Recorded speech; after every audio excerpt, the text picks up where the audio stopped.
Iloilo has lots of the, I'm drawing a blank on what they call the older homes here. I'll figure it out. This one is actually for sale.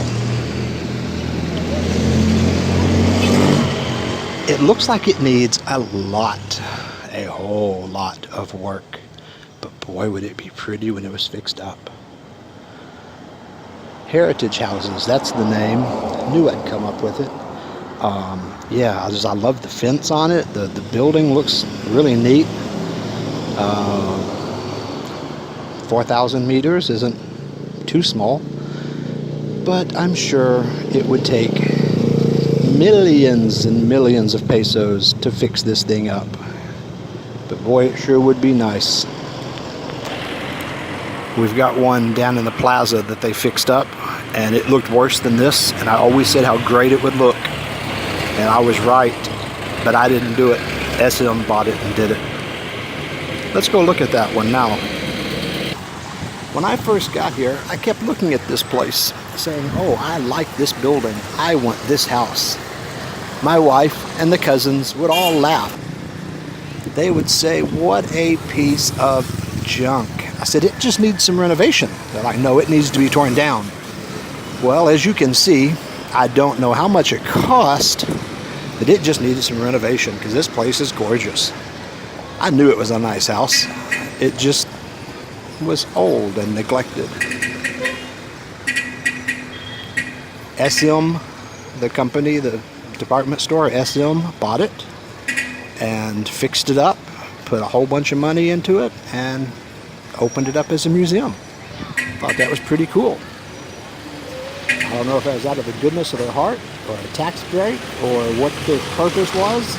Doesn't matter. It's still a wonderful thing. We need to go inside and take a look at the museum.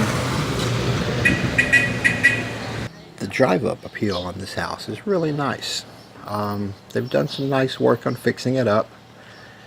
A little bit of landscaping. It could use some more, but it's a good start. It's directly across the plaza from the very photogenic Molo Church.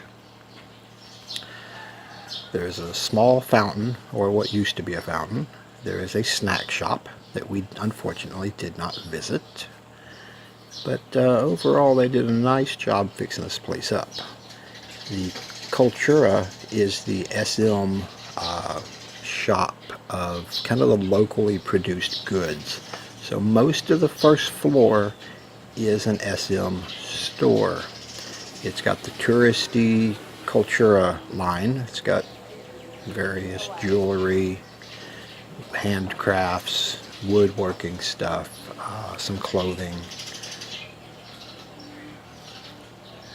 It's some pretty nice stuff, and I guess since they spent so much money fixing up the house, it doesn't hurt if they run the gift shop. I love the woodwork, the ceilings. This chandelier is really pretty.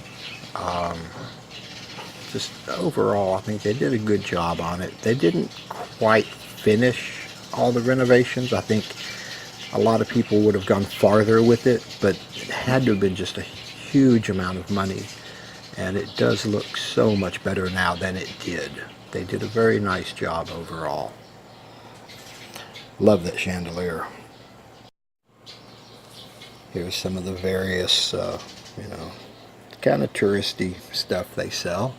But it's, it's touristy because it's a museum gift shop.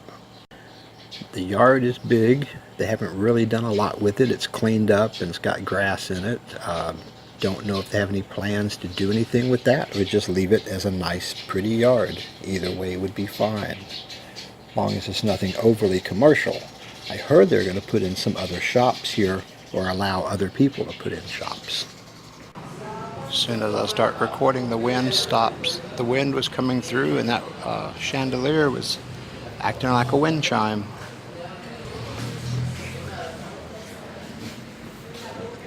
And now we'll go upstairs. The upstairs isn't fixed up quite as nice as the downstairs. They've got more work to do on the floors.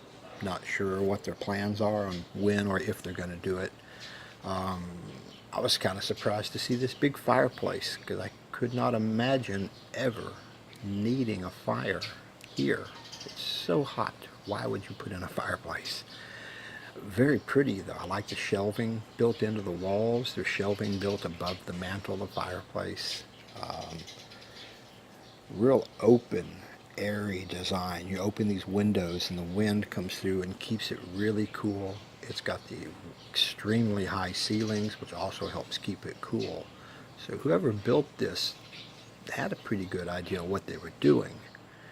It was completed in the 1920s, so since they built it before air conditioning, they did what they could to cool it off naturally.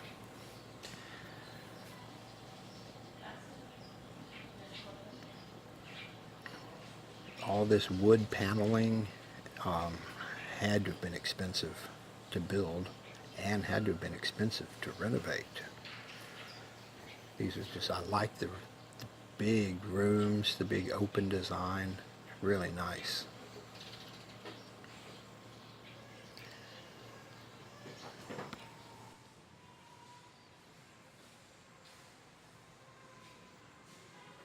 And there's the church right across the plaza. So whoever built this had to have had some money, because even back then this had to have been some hot property. This one is a really nice house. We did not have time to go to the snack shop. Well, we probably had time, but she didn't really want to, and I wasn't hungry. I just wanted to go see it just to see it. I'm not sure what they have on the menu. I saw people drinking buko juice. That's always good.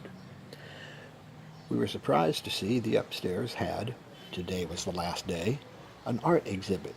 And we were looking at it, and there's some really nice work. But I noticed there was no names or anything. Usually they put like if it's a class or a school or what is it.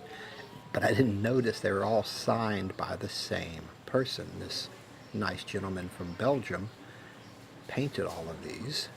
And he was telling me this is his first exhibit. If I was any good at vlogging, I would have interviewed him on camera. But such is life. I'm always too busy enjoying and looking, not necessarily filming. But I love some of the paintings he did, so let's take a look at some of those on our way out of here.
Enjoy your day in paradise.